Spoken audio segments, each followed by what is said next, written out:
Assalamualaikum warahmatullahi wabarakatuh. Salam sejahtera untuk kita semua.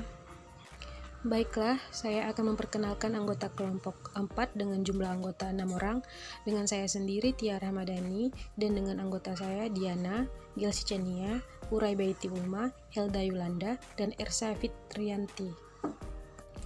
Pada kesempatan kali ini, saya akan menyampaikan sedikit materi presentasi yang berjudul Pengaruh Budaya Hindu dan Buddha di Nusantara, dan nanti akan dilanjutkan oleh anggota kelompok saya yang lain. Baiklah, langsung saja kita masuk pada materi pertama, yaitu pendahuluannya. Berikut ini adalah hipotesis-hipotesis yang dikemukakan oleh beberapa ahli tentang proses masuk dan berkembangnya agama dan kebudayaan Hindu-Buddha di Indonesia. Hipotesis-hipotesis tersebut dibagi dalam dua kelompok besar. Yang pertama yaitu teori kolonisasi dan kedua yaitu teori arus balik. Selanjutnya kita masuk pada teori kolonisasi. Teori ini berusaha menjelaskan proses masuk dan berkembangnya agama dan kebudayaan Hindu-Buddha di Indonesia dengan menekankan pada peran aktif dari orang-orang India dalam menyebarkan pengaruhnya di Indonesia. Berdasarkan teori ini, orang Indonesia sendiri sangat pasif. Artinya, mereka hanya menjadi objek penerima pengaruh budaya India tersebut. Teori kolonisasi ini dibagi dalam beberapa hipotesis, yaitu hipotesis Waisya, hipotesis Ksatria, dan hipotesis Brahmana. Selanjutnya kita masuk pada teori arus balik. Teori ini dikemukakan oleh Bose. Menurut teori ini, yang pertama kali datang ke Indonesia adalah mereka yang memiliki semangat untuk menyebarkan Hindu-Buddha, yaitu para intelektual yang menumpang kapal-kapal dagang. Setelah tiba di Indonesia, mereka menyebarkan ajarannya. Karena pengaruhnya itu, ada di antara tokoh masyarakat yang tertarik untuk mengikuti ajaran tersebut. Pada perkembangan selanjutnya, banyak orang Indonesia sendiri yang pergi ke India untuk berkunjung dan belajar agama Hindu-Buddha di India. Sebaliknya di Indonesia, merekalah yang mengajarkannya kepada masyarakat Indonesia yang lain. Bukti-bukti dari pendapat di atas adalah adanya prasasti Nalanda yang menyebutkan bahwa Balaputradewa atau Raja Sriwijaya telah meminta kepada Raja di India untuk membangun wihara di Nalanda sebagai tempat untuk menimba ilmu para tokoh dari Sriwijaya. Permintaan Raja Sriwijaya itu ternyata dikabulkan. Dengan demikian, setelah para tokoh atau pelajar itu menuntut ilmu di sana, mereka balik ke Indonesia, merekalah yang selanjutnya menyebarkan pengaruh Hindu-Buddha di Indonesia.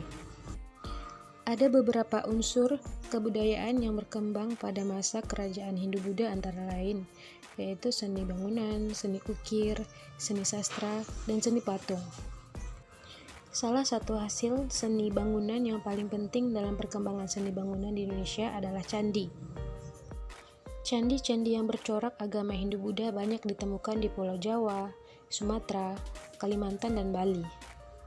Yang pertama yaitu Candi di Jawa Tengah dan Yogyakarta. Salah satunya Candi Borobudur, Candi Mendut dan Candi Pawon, Candi Prambanan, Candi Dieng, dan masih banyak candi yang lainnya. Baiklah, saya Diana akan melanjutkan penjelasan dari Tia Rahmadani. Selanjutnya yaitu candi-candi di Jawa Timur. Yang pertama ada Candi Badut di Desa Dinoyo, Malang. Selanjutnya Candi Jago di Malang, Candi Kidal di Malang, Candi Penataran di Kota Blitar, dan Candi Jawi. Candi Bajang Ratu, Candi Sumber Awan, Candi Rimbi, dan Candi Singosari di Malang. Yang ketiga, candi di Jawa Barat. Di Jawa Barat ditemukannya candi yang bercorak siwa, yaitu Candi Cangkuang terletak di daerah Leles, Garut. Candi ini bentuknya sangat sederhana dan diperkirakan berasal dari abad ke-8 Masehi. Yang keempat, candi-candi di luar Jawa. Di Pulau Sumatera terdapat beberapa candi seperti Candi Muara Jambi di Jambi yang memperlihatkan corak Buddha Mahayana. Ada juga Candi Muara Takus di Riau, terbuat dari batu bata dan terdiri atas beberapa bangunan stupa. Di komplek Candi Muara Takus ada beberapa candi seperti Candi Tua, Candi Bungsu, dan Candi Magaligai. Di Kalimantan Selatan ditemukan sebuah candi, yaitu Candi Agung di daerah Amuntai. Di Bali terdapat Candi Padas atau Candi Gunung Kawi yang terletak di Desa Tampak Siring, Kabupaten Gianyar. Pengaruh kebudayaan Hindu-Buddha di Indonesia ini dapat dilihat dari peninggalan-peninggalan sejarah dalam berbagai bidang, antara lain sebagai berikut. 1. Bidang agama, yaitu berkembangnya agama Hindu-Buddha di Indonesia. Sebelum masuk pengaruh India, kepercayaan yang berkembang di Indonesia masih bersifat animisme dan dinanisme. Masyarakat pada saat itu melakukan pemujaan terhadap arwah nenek moyang dan kekuatan-kekuatan benda-benda pusaka tertentu, serta kepercayaan pada kekuatan-kekuatan alam.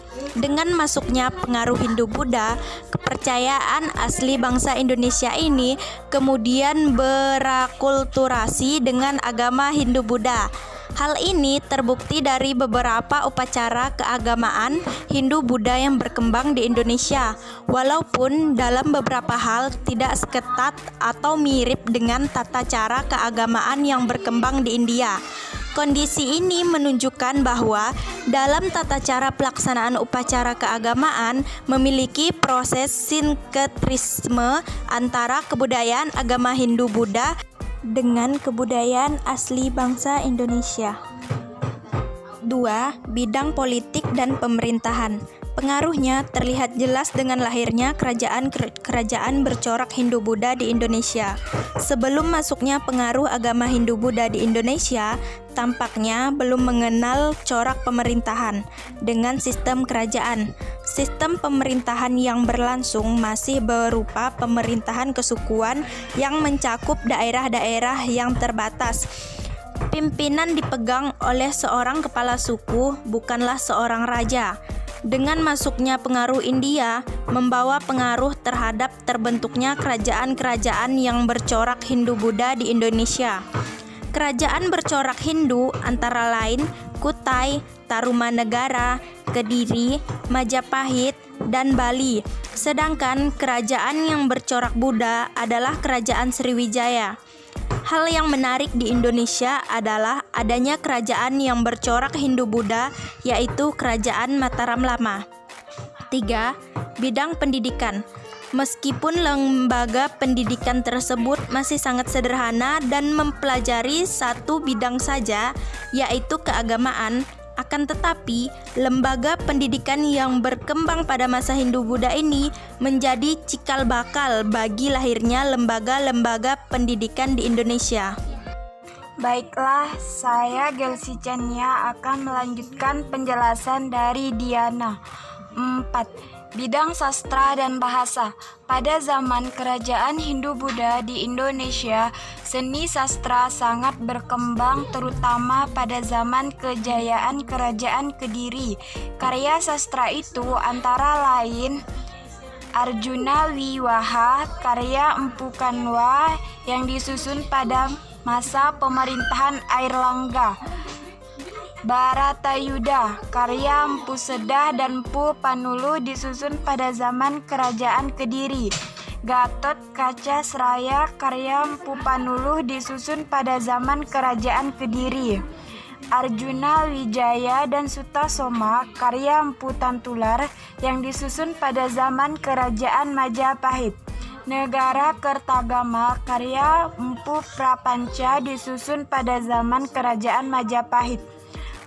Weta Siencaya dan Lubadaka, karya Empu Tanakung yang disusun pada zaman Kerajaan Majapahit. 5. Bidang seni tari. Berdasarkan relief-relief yang terdapat pada candi-candi, terutama Candi Borobudur dan Prambanan, memperlihatkan adanya bentuk tari-tarian yang berkembang sampai sekarang. Bentuk-bentuk tarian yang digambarkan dalam relief memperlihatkan jenis tarian seperti tarian perang, tuwung, bungkuk, ganding, matapukan, atau tari topeng. Tari-tarian tersebut tampaknya diiringi dengan gamelan yang terlihat dari relief yang memperlihatkan jenis alat gamelan yang terbatas seperti gendang, kecer, gambang, saron, kenong, dan beberapa macam bentuk kecapi, seruling, dan gong. 6. Seni relief pada candi yang kemudian menghasilkan seni pahat.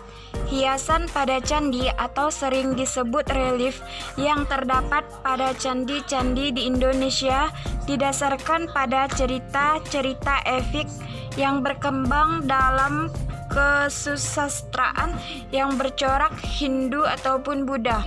Pemilihan epik sebagai hiasan relief candi dikenal pertama kali pada Candi Prambanan yang dibangun pada permulaan abad ke-10. Epik yang tertera dalam relief pertama kali pada Candi Prambanan yang dibangun pada permulaan abad ke-10. Epik yang tertera dalam relief Candi Prambanan mengambil penggalan kisah yang terdapat dalam cerita Ramayana. Hiasan relief Candi Penataran pada masa Kediri mengambil epik kisah Mahabharata. Sementara itu, kisah Mahabharata juga menjadi epik yang dipilih sebagai relief pada dua candi peninggalan Kerajaan Majapahit, yaitu Candi Tigawangi dan Candi Sukuh. 7.